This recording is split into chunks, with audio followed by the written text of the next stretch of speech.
नया प्रयोग उन्होंने नई पॉलिसी बनाई है कि हर जिले के अंदर पहले मिलेंगे पर्यवेक्षक इंडिपेंडेंट, और ये कहा गया कोई हस्तक्षेप नहीं करे, वो खुद असेसमेंट करके नाम लेके आए, 5 नाम उनमें से सिलेक्शन करे। तो उसमें पूरे मुल्क में सिलेक्शन हो रहे, अधिकांश जगह हो भी गए। उसके साथ में प्रशिक्षण शिविर लग रहे 10 दिन का।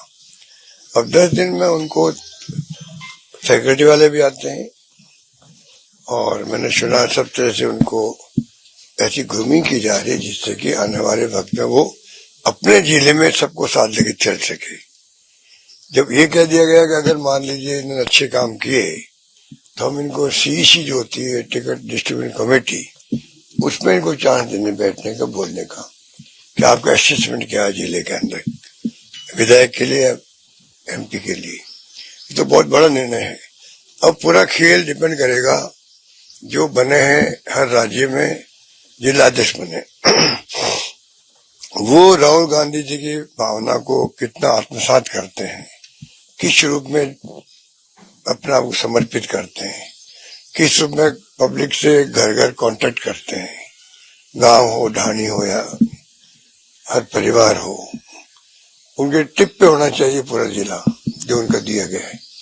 तब जाके वो प्रभावित कर पाएंगे वहां के लोगों को भी, और जो राहुल जी का संदेश है खड़गे साहब का है वो पहुंचाने में भी कामयाब होंगे। और जो समस्याएं हैं, चाहे बेरोजगारी की है, महंगाई की है, लॉ एंड ऑर्डर की है, जो भी समस्या है उनको भी जनता तक पहुंचाने में कामयाब होंगे। हमारे लोगों ने काम करना अच्छा काम शुरू किया, जगह जगह आंदोलन हो रहे, रस्ता भी धरने भी हो रहे हैं, एक अच्छी शुरुआत हुई है। इन कैंप के बाद में मैं समझता हूँ और ज्यादा मजबूती से काम हो। एक बात सर, अभिषेक बनर्जी हैं सांसद,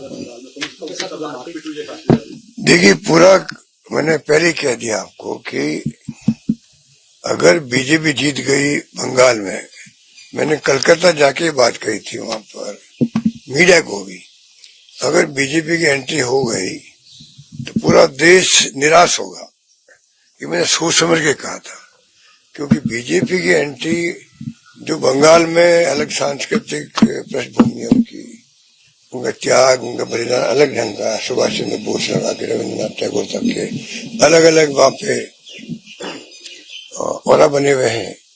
उस राज्य में अगर बीजेपी घुसती है, और जो देखा आपने किस रूप में घुसी है, घुसी नहीं है, इलेक्शन कमीशन ने घुसाई है जबरदस्ती, 2.5 लाख लोग लगा दिए वहां पर। अरे मैंने सुना 3 लाख लोग तो पूरे देश में लगते हैं चुनाव होता था, और एक राज्य में 2.5 लाख लोग ठूस दिए। यूपी के आईपीएस ऑफिसर गए, हम देखा गलियों मोहल्लों में जाके धमका रहे हैं लोगों को। उनका काम ही नहीं आईपीएस का, वो खाली ऑब्जर्व करते हैं वहां पर, चाहे वो आईएएस हो चाहे आईपीएस हो। और वहां पर स्थिति बन गई। तो चुनाव जिस प्रकार एफआईआर किया, 27 लाख वोट में बार बार कहता हूँ चुनाव पोस्टपोन होने चाहिए थे। और मैं नहीं कहता हूँ, मैं देखता हूँ अच्छे से पत्रकार आपके जो इंटेलेक्चुअल हैं जो बोलते हैं सोशल मीडिया, वो खुद कहते हैं 27 लाख लोगों को वोट कैसे आप वंचित कर सकते हो। उनका फैसला नहीं होता तब तक 3 महीने 4 महीने 6 महीने पोस्टपोन करते चुनाव। पर चुनाव हो गए 27 लाख के बगैर भी, और सुप्रीम कोर्ट की तरफ से एक कमेंट भी आ गया। उनको कोई वकील लोग समझा नहीं पाए होंगे कि इस बार नहीं अगली बार वोट दे देंगे। ऐसा कभी होता है क्या? जो आदमी का वोट देने का अधिकार है वो एक वोट भी वंचित नहीं रहना चाहिए। तो आज जो बनर्जी के साथ में घटना आप कह रहे हो, ये तो घटना क्योंकि वो नेता है वहां टीएमसी के, ये प्रकाश में आ गई है। वहां जब से चुनाव टीएमसी हारी है तब से वहां गुंडागिर्दी, जो ये अपना आपको आरएसएस बीजेपी कहते हैं, हम तो चाल चरित्र चेहरे वाले लोग हैं, ये पूरी तरह एक्सपोज है। वहां पर गली गली में गुंडागिर्दी हो रही है, उनके ऑफिसेज में हमले हो रहे हैं, ऑफिसेज खाली करवाए जा रहे हैं। क्या नहीं हो रहा है बंगाल के अंदर, और पूरा देश देख रहा है। तो ये, और इलेक्शन कमीशन भी चुप है। पुलिस सरकार बदलती खुद बदल जाती है, अपन जानते हैं, उनकी मजबूरी होती है कि उनको तो जो मुख्यमंत्री उनकी बात माननी पड़ती है। ऐसे हालात में देश चल रहा है। और भारत सरकार तो क्योंकि डबल इंजन है, तो वो इंजन भी उनके पक्ष में हो गया, तो डबल मार पड़ रही है वहां पर, डबल इंजन की मार पड़ रही है। जो मोदी जी कहता है डबल इंजन की सरकार बनेगी, तो डबल इंजन ऐसा काम आता है कि गुंडागर्दी में काम आ रहा हो। तो बहुत ही ऐसे हालात हैं। पूरे देश को, युवा पीढ़ी को समझना चाहिए कि देश की दिशा में जा रहा है, क्या विचारधारा होनी चाहिए। संविधान बाबा साहब अम्बेडकर ने कहा, महात्मा गांधी ने कहा कि उस भावना के आधार पर देश चल रहा है क्या। ये तमाम बातें जो है हमारे जहन में होनी चाहिए। और अगर युवा पीढ़ी आगे नहीं आएगी तो कौन आएगा। उनको विचारधारा की राजनीति में उतरना चाहिए। जो छात्र है या युवा है, उनको राजनीति में प्रवेश करने का वक्त आ गया है। ये ऐसे हालात है देश के अंदर।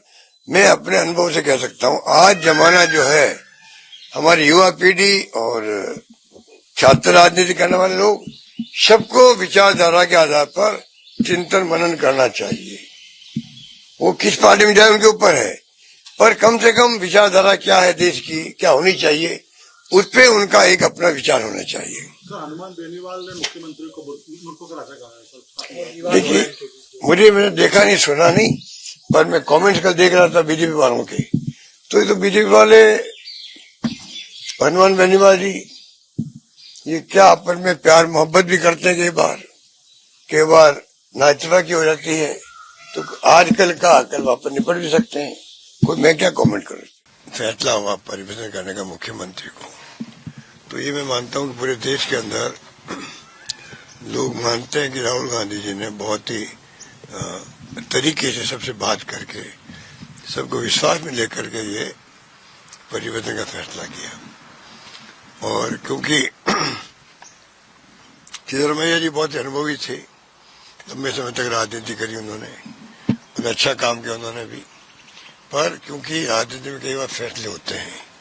अब डीके शिव कुमार जी भी काबिल है, कर्मठ है, समर्पित है, पार्टी के लिए भी, अपने प्रदेश के लिए भी, देश के लिए भी। और समय समय पर देखा हमने, जब कभी बीजेपी की सरकार ने, एनडीए गवर्नमेंट ने और बीजेपी ने विशेष रूप से सरकारें गिराने का काम किया, मध्य प्रदेश के अंदर हो, चाहे वो कर्नाटक में भी हो, चाहे महाराष्ट्र में हो, चाहे राजस्थान में हो, उस वक्त हमेशा डीके शिव कुमार खड़े रहे पार्टी के साथ में। जो भी उनको काम की जिम्मेदारी दी गई उन्हें निभाई। बल्कि आपको याद होगा, जब हिमाचल में भी ये बीजेपी ने हॉस्टेलिंग की थी, 5 एमएलए को तोड़ लिया और हमारा उम्मीदवार अभिषेक मनु सिंह में हार गया, तब भी डीके शिव कुमार जी गए थे वहां पर, और जाके उन्होंने समझाइश करी और सरकार बचा ली।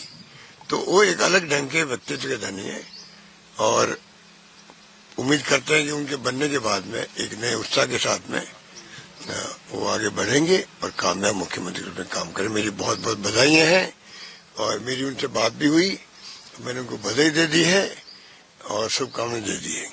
आपके राज्य की खबरें, आपके शहर की खबरें सबसे पहले जानने के लिए देखते रहें अमर उजाला। चैनल को सब्सक्राइब जरूर कर लें और पाएं हर अपडेट।